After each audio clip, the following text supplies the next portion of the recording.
Il y a une sensation qui arrive sans prévenir. Elle ne fait pas de bruit, elle ne s'annonce pas, mais lorsqu'elle apparaît, elle change tout. Ce n'est pas de la tristesse, ce n'est pas de la fatigue, ce n'est pas de la résignation. C'est quelque chose de beaucoup plus profond et, pendant des années, beaucoup d'entre nous avons appris à le taire. Elle apparaît lorsque le monde reste dehors, lorsque la porte se ferme et que le silence prend sa place. À cet instant, quelque chose en toi baisse la garde et respire. Presque personne ne parle de cela, parce que cela ne correspond pas à ce que l'on attend de nous. On nous a appris à bouger, à être disponible, à montrer de l'énergie, à sortir, à accomplir. Mais il existe une vérité silencieuse que beaucoup de femmes ressentent, surtout avec les années. Il y a une paix qui n'apparaît que lorsque plus personne n'exige rien de toi. Une paix intime, presque secrète, qui n'a pas besoin d'explication. Aujourd'hui, je veux mettre des mots sur ce que tu as peut-être ressenti toute ta vie, mais que tu n'as jamais su comment nommer. Parce que si tu fais partie de celles qui trouvent le calme en restant à la maison, j'ai besoin que tu écoutes ceci avec attention. Tu ne fuis pas, tu n'échoues pas, tu ne t'éteins pas. Tu reviens à toi. Et dans ce retour, il y a une sagesse profonde qui mérite d'être comprise.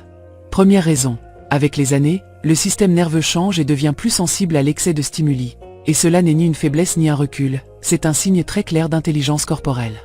Je l'ai remarqué sans m'en rendre compte, presque en silence, sans un moment précis que je pourrais désigner. Simplement, un jour, j'ai commencé à sentir que ce que je tolérais auparavant avec facilité me pesait désormais. Avant, je pouvais passer des heures dehors, entouré de gens, de bruit, de conversations qui se superposaient les unes aux autres. Et même si je revenais épuisé, je continuais à me pousser, convaincu que c'était normal, que la vie devait être ainsi. Aujourd'hui, ce n'est plus le cas.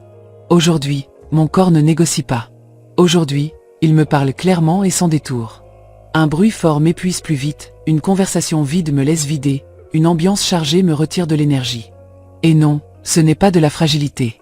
C'est le résultat d'avoir passé trop d'années à porter des responsabilités, des préoccupations, des décisions et des émotions qui n'étaient pas toujours les miennes. Mon système nerveux ne veut plus vivre en mode d'alerte permanente. Lorsque je reste à la maison, quelque chose de très profond se produit, quelque chose qui ne peut pas toujours être expliqué avec des mots. Le silence n'est pas une absence, ce n'est pas un vide, c'est une contenance. C'est comme si l'environnement lui-même m'enlaçait. Les sons familiers, le tic-tac de l'horloge, l'eau qui bout, le sol qui craque en marchant, envoient un message très clair à mon cerveau. Ici, il n'y a pas de danger. Ici, tu n'as rien à surveiller, tu peux baisser la garde. L'absence de précipitation rend à ma respiration son rythme naturel, celui qui se perd lorsque l'on vit en courant pour tout faire. Je n'ai plus besoin de réagir, ni de m'adapter, ni d'être attentive aux stimuli extérieurs. La psychologie appelle cela l'autorégulation émotionnelle, mais moi, je le ressens comme un repos profond, presque physique. Comme si mon corps, pour la première fois depuis longtemps, pouvait expirer après des décennies à inspirer l'attention sans pause. Ma maison devient alors un refuge neurologique. Un lieu où mon système nerveux cesse de scanner des menaces invisibles, d'anticiper des problèmes qui n'arriveront peut-être jamais, d'être disponible pour tout sauf pour moi. Ici, je n'ai pas besoin d'être prête, ni attentive, ni en train de répondre à quoi que ce soit ni à qui que ce soit. Ici, je n'ai pas à porter le monde. Ici, je peux simplement être. Et cela, pour une femme qui a passé plus de la moitié de sa vie à prendre soin, à résoudre, à organiser et à soutenir, est une forme de guérison très profonde. Ce n'est pas un rejet du monde, ce n'est pas de l'isolement, ce n'est pas de la peur. C'est mon organisme qui dit avec soulagement, ici, je suis en sécurité, ici, je peux me reposer, ici, je peux revenir à moi. Deuxième raison, rester à la maison redonne le contrôle, et pour moi, cela a été l'une des révélations les plus profondes de cette étape de la vie. Pendant de nombreuses années, j'ai pris des décisions en pensant d'abord aux autres, presque automatiquement. Je pensais aux enfants, aux partenaires, à la famille, à ces obligations qui ne figuraient jamais sur aucune liste, mais qui étaient toujours présentes. Mon temps était rarement vraiment à moi. Même lorsque je sortais, ce n'était pas un acte de liberté, c'était une extension du devoir. Sortir de la maison signifiait presque jamais se reposer. Cela signifiait accomplir, s'adapter, arriver à l'heure correcte, dire ce qu'il fallait dire, soutenir des conversations même lorsque, intérieurement, j'étais déjà épuisé. Je souriais quand j'avais besoin de silence, j'acquiesçais quand je voulais une pause, je suivais le rythme des autres alors que le mien demandait depuis longtemps de ralentir. À la maison, en revanche, quelque chose change complètement, et ce changement se ressent au plus profond. À la maison, c'est moi qui décide. Pas comme une imposition, mais comme une récupération. Je décide à quelle heure je fais les choses et à quelle heure je ne les fais pas. Je décide quand je parle et quand je me tais sans ressentir de culpabilité. Je décide quand je me repose sans avoir à le justifier. Je choisis l'ordre qui m'apaise, pas celui qui impressionne qui que ce soit. Je choisis le rythme dont mon corps a besoin aujourd'hui, pas celui que l'on attend de moi par habitude ou par rôle. Et cette possibilité de décider, même dans les petites choses, rend une sensation de pouvoir intérieur que beaucoup de femmes ont perdu sans s'en rendre compte, goutte à goutte, au fil des années. Psychologiquement, retrouver le contrôle réduit l'anxiété de manière très concrète. Lorsque je cesse d'être à la merci d'agendas étrangers, de temps imposés, de demandes externes constantes, mon esprit se détend. Mon système interne comprend qu'il n'y a pas d'exigence immédiate, que je n'ai pas à réagir ni à répondre à tout. Surtout après 50 ans, lorsque nous avons déjà prouvé tout ce que nous devions prouver, cette souveraineté personnelle se ressent comme une libération silencieuse mais puissante. Rester à la maison n'est pas se rendre à l'enfermement, ce n'est pas rapetisser ni disparaître. C'est revenir habiter ma vie depuis un lieu qui m'appartient. C'est dire enfin, et sans culpabilité, avec un calme qui se ressent dans le corps, maintenant, c'est moi qui décide. Troisième raison, le foyer est un espace d'identité, et je ne l'ai compris qu'avec les années, lorsque j'ai commencé à le regarder non seulement comme un lieu fonctionnel, mais comme un miroir silencieux de ma vie. Je n'habite pas seulement ma maison me reflète. Chaque objet qui reste ici n'est pas là par hasard. Il a une histoire, une émotion associée, une étape concrète de mon parcours. Même ce que je n'utilise plus, ce dont je n'ai plus besoin, continue de raconter quelque chose de qui j'étais et de tout ce que j'ai traversé pour arriver jusqu'ici. Chaque recoin garde une version de moi, la femme qui a élevé, celle qui a soutenu quand il n'y avait plus de force, celle qui a rêvé même au milieu de la fatigue, celle qui s'est trompée de nombreuses fois et aussi celle qui a appris à se pardonner. Être à la maison, c'est être entouré de mon propre parcours vital sans avoir besoin de l'expliquer ni de le justifier. Personne ne me demande pourquoi je conserve quelque chose, pourquoi j'ai changé, pourquoi je ne suis plus la même. Ici, mon histoire n'a pas besoin de traduction. Dehors, en revanche, nous ressentons souvent que nous devons jouer un rôle. Jouer le rôle de la mère correcte, de la femme forte, de la personne agréable, de celle qui ne dérange pas, de celle qui peut toujours tout supporter. Dehors, les rôles s'activent seuls, presque automatiquement. Nous mettons des masques sans nous en rendre compte, nous adaptons nos gestes, nos mots, nos attitudes pour nous intégrer, pour ne pas déranger, pour répondre à des attentes qui ne sont même pas toujours explicites. À la maison, ces couches tombent une à une. Je n'ai pas à interpréter aucun rôle. Je n'ai pas à paraître efficace, joyeuse ou disponible. Je peux être fatiguée sans le dissimuler, je peux être silencieuse sans me justifier, je peux changer d'avis sans avoir à donner d'explication. Je peux être contradictoire, sensible, lente, profonde. Je peux simplement être humaine. Et cette liberté, qui semble petite, est en réalité immense. À la maison, je peux être exactement celle que je suis aujourd'hui, pas celle que j'étais quand tout le monde avait besoin de moi, pas celle que l'on attend que je continue d'être par habitude. Je suis la femme que je suis maintenant, avec mes limites, mes silences, mes nouvelles priorités. Et cette cohérence, cet alignement entre ce que je ressens à l'intérieur et ce que je vis à l'extérieur, génère une paix mentale très profonde. La psychologie appelle cela la congruence interne, mais moi, je le ressens comme un soulagement. Comme si, enfin, ma vie extérieure cessait de me pousser dans une direction différente de celle de mon monde intérieur. Et lorsque cela se produit, lorsqu'on peut être authentique sans effort ni défense, le calme ne se poursuit pas, il apparaît seul. Quatrième raison, avec la maturité apparaît un besoin naturel d'introspection, et cela n'arrive pas d'un coup ni avec des signaux clairs, cela arrive en silence. Un jour, je me suis simplement rendu compte que je ne cherchais plus la même chose. Avant, presque sans m'en rendre compte, je cherchais des réponses à l'extérieur, dans l'opinion des autres, dans le fait d'être occupé tout le temps, dans le mouvement constant qui ne laissait pas d'espace pour trop réfléchir. Le bruit extérieur fonctionnait comme une distraction bienveillante, une façon de ne pas m'arrêter, de ne pas regarder à l'intérieur. Aujourd'hui, cela ne me sert plus. Aujourd'hui, mon esprit ne veut pas courir, il veut comprendre. Il veut regarder en arrière avec calme, rassembler des pièces éparses, donner du sens à tout ce qui a été vécu sans précipitation ni exigence. Rester à la maison m'offre quelque chose qui, pendant des années, a été un véritable luxe, du temps mental sans interruption. Ici, je peux penser sans que personne ne me presse, me souvenir sans que personne ne m'interrompe, ressentir sans avoir à dissimuler. Les souvenirs apparaissent seuls, sans être appelés, et avec eux arrivent des questions pour lesquelles je n'avais pas auparavant d'espace. Pourquoi ai-je pris certaines décisions? Quelles responsabilités ai-je portées qui n'étaient jamais vraiment les miennes? Quelles parties de moi sont restées en pause pendant que je prenais soin, que je soutenais et que j'accompagnais les autres?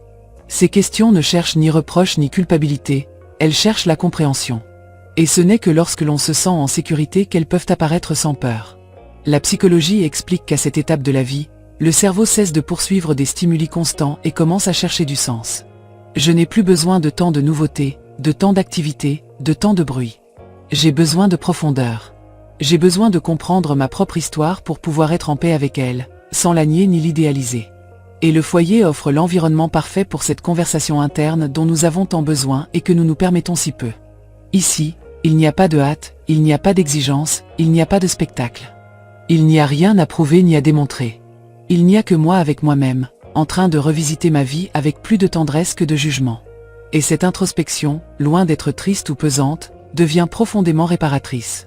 Parce que lorsqu'on s'écoute vraiment, sans se presser et sans se juger, on commence à se réconcilier avec tout ce que l'on est, avec ce que l'on a été et avec ce que l'on peut encore être.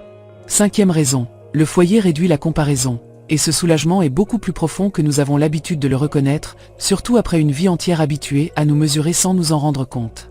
Dehors, même si nous ne le voulons pas, nous nous évaluons constamment. Pas toujours avec de mauvaises intentions, parfois de manière automatique, presque inconsciente. À quoi ressemble l'autre, comment elle a vieilli, ce qu'elle a fait de sa vie, ce qu'elle a réussi, ce qu'elle n'a pas réussi. Si nous continuons d'avancer, si nous sommes à jour, si nous avons fait suffisamment pour mériter le repos. L'esprit compare même lorsque le cœur ne le veut pas. Avec les années, cette comparaison pèse davantage. Parce qu'il ne s'agit plus seulement de ce que nous avons, mais de ce qui est resté derrière. Des questions silencieuses apparaissent. Ai-je bien utilisé mon temps? Ai-je choisi correctement? Cela aurait-il pu être différent? Il suffit d'une conversation banale, d'une réunion familiale, d'une courte sortie, pour que ces questions s'activent sans permission. Non pas parce que quelqu'un nous juge directement, mais parce que pendant des années, nous avons appris à nous regarder à travers les yeux des autres. À la maison, en revanche, ce bruit intérieur commence à s'éteindre. Pas d'un coup, mais avec soulagement. Ici, je n'ai rien à prouver. Je n'ai pas à justifier pourquoi je vis comme je vis, ni à expliquer mes décisions, ni à défendre mon rythme. Il n'y a pas de regard qui mesure, pas de commentaires qui réveillent des insécurités endormies, pas d'attentes étrangères qui attendent d'être satisfaites. À la maison, ma valeur ne se compare pas. Elle existe simplement. Et lorsque cette comparaison s'arrête, l'esprit se repose d'une manière très profonde, comme s'il lâchait un poids qu'il portait depuis des décennies sans le savoir. Pour beaucoup de femmes au foyer, cette absence de jugement extérieur est l'une des plus grandes sources de tranquillité. Pendant longtemps, notre travail a été invisible, peu reconnu, facilement comparé à d'autres réussites plus visibles. Nous avons appris à ressentir qu'il manquait toujours quelque chose, qu'il fallait faire plus, être plus, produire plus. À la maison, il n'y a pas de classement, pas de compétition, pas de médailles ni d'applaudissements à poursuivre. Il y a de l'espace pour être suffisante telle que nous sommes aujourd'hui. Et lorsque l'on cesse de se comparer, quelque chose de très important se produit. On commence à se regarder avec plus de respect. On commence à se parler avec plus de douceur. La paix qui naît là ne vient pas de faire moins de choses, elle vient de cesser de s'exiger de prouver qui l'on est. C'est une paix qui s'installe lorsque nous cessons de nous regarder de l'extérieur et que nous commençons, enfin, à nous habiter de l'intérieur. 6e raison, rester à la maison reconnecte avec le corps d'une manière qui, dehors, est presque jamais possible, et cette reconnexion est bien plus profonde que nous l'imaginons. Je le ressens avec une très grande clarté. Chez moi, mon corps cesse d'être quelque chose que je pousse, que je traîne, que je force à suivre, et devient quelque chose que j'écoute. Ici, je peux remarquer honnêtement quand je suis vraiment fatigué, et non quand je devrais déjà l'être, selon l'horloge ou les attentes. Je peux sentir quand j'ai de l'énergie et quand je n'en ai pas, sans me forcer à suivre le rythme de qui que ce soit d'autre, sans feindre la vitalité, sans soutenir une présence qui n'est pas réelle. Pendant de nombreuses années, j'ai vécu déconnecté de ces signaux. Le corps parlait, avertissait, insistait, et moi, je continuais. Je continuais à cuisiner, à résoudre des problèmes, à accompagner les émotions des autres, à être disponible même lorsque je n'avais plus de force. J'ai appris à ignorer la fatigue, à minimiser les douleurs, à normaliser la tension dans les épaules, le nœud dans l'estomac, le sommeil léger. Je me suis convaincu que c'était normal, que c'était ainsi la vie. Et sans m'en rendre compte, j'ai cessé d'habiter mon propre corps pour en faire un outil de plus au service de tout le reste. À la maison, en revanche, le corps retrouve une voix. Et il ne crie pas, il murmure. Il me demande de m'asseoir et je le fais. Il me demande de bouger lentement et je le respecte. Il me demande du silence et je le lui donne. Je peux me reposer sans ressentir de culpabilité, sans me justifier, sans penser que je devrais être en train de faire quelque chose de plus productif. Cette simple possibilité, écouter et répondre, est déjà profondément réparatrice. Parce que pour la première fois depuis longtemps, le corps et l'esprit cessent d'être dans des camps opposés.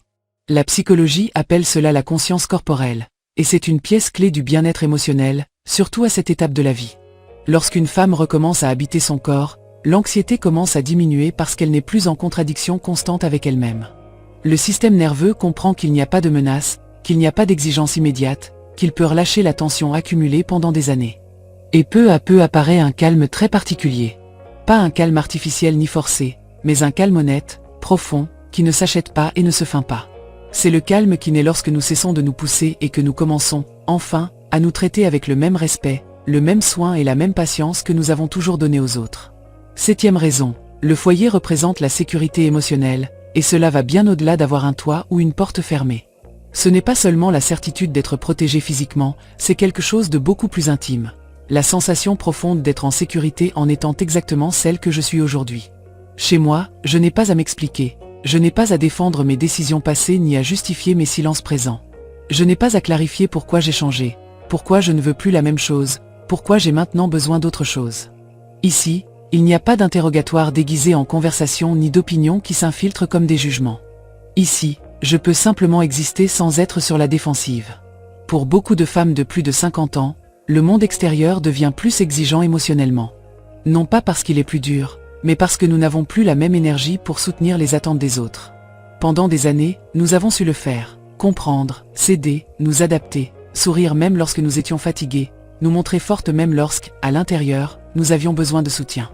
Et bien que nous en soyons encore capables, le faire fatigue d'une autre manière. Cela fatigue plus profondément. Cela fatigue l'âme. Dehors, on continue de nous demander une bonne humeur, de la disponibilité, une force constante. À la maison, en revanche, cette exigence disparaît complètement. Ici, personne n'attend que je sois plus forte que je ne le suis, ni plus joyeuse, ni plus disposée. Ici, je n'ai pas à performer émotionnellement. Je peux être silencieuse sans déranger, sensible sans explication, fatiguée sans ressentir de culpabilité. Et dans cet espace, quelque chose de très important se produit. Je peux retirer l'armure que j'ai portée pendant des années sans m'en rendre compte. Cette armure qui m'a aidé à survivre, à prendre soin, à soutenir les autres, à ne pas me briser lorsqu'il n'y avait pas de temps pour le faire. La retirer n'est pas une faiblesse, c'est du repos. C'est reconnaître que je n'ai plus besoin d'être protégé tout le temps. Et ce repos émotionnel génère une paix très profonde, une paix qui ne naît pas de la fuite du monde, mais du fait de savoir qu'il existe un lieu où l'âme peut baisser la garde sans peur. Parce que lorsqu'on se sent émotionnellement en sécurité, le calme ne s'exige pas et ne se construit pas, il se permet. 8e raison, rester à la maison est un choix conscient de bien-être, et cela change complètement la manière de vivre. Pendant longtemps, on nous a appris, de façon très subtile, que rester à la maison signifiait manquer quelque chose, nous isoler, nous rapetisser. Comme si la valeur de la vie était toujours à l'extérieur, dans le mouvement, dans l'activité constante, dans le fait d'être présente partout. Mais arrive un moment, et beaucoup d'entre nous le ressentent après 50 ans, où l'on commence à distinguer clairement ce que l'on fait par habitude et ce que l'on fait par véritable choix. Je ne reste pas à la maison parce que je ne peux pas sortir. Je reste parce que je sais, avec une certitude qui n'a pas besoin d'explication, ce qui me fait du bien. Je sais comment mon corps réagit lorsque je reste, je sais comment mon esprit se calme, je sais comment mes pensées s'ordonnent. Je ne décide plus depuis l'obligation ni depuis le « je devrais », je décide depuis l'expérience. Et cette différence est immense. Lorsqu'une décision naît de la conscience et non de la peur, il n'y a pas de conflit interne. Il n'y a pas de lutte entre ce que je veux et ce que je fais. La psychologie explique que lorsque nous agissons alignés avec nos besoins réels, le système interne s'organise. L'esprit cesse de se questionner, le corps cesse de se tendre, les émotions se stabilisent. C'est pourquoi rester à la maison, lorsqu'il s'agit d'un choix, génère un repos profond. Ce n'est pas de la résignation, ce n'est pas de l'enfermement, ce n'est pas un renoncement à la vie. C'est une manière de l'honorer. C'est reconnaître qu'après tant d'années à donner, à soutenir, à être disponible, nous pouvons maintenant choisir avec plus d'honnêteté. Aimer rester à la maison ne signifie pas rejeter le monde. Cela signifie savoir revenir à soi.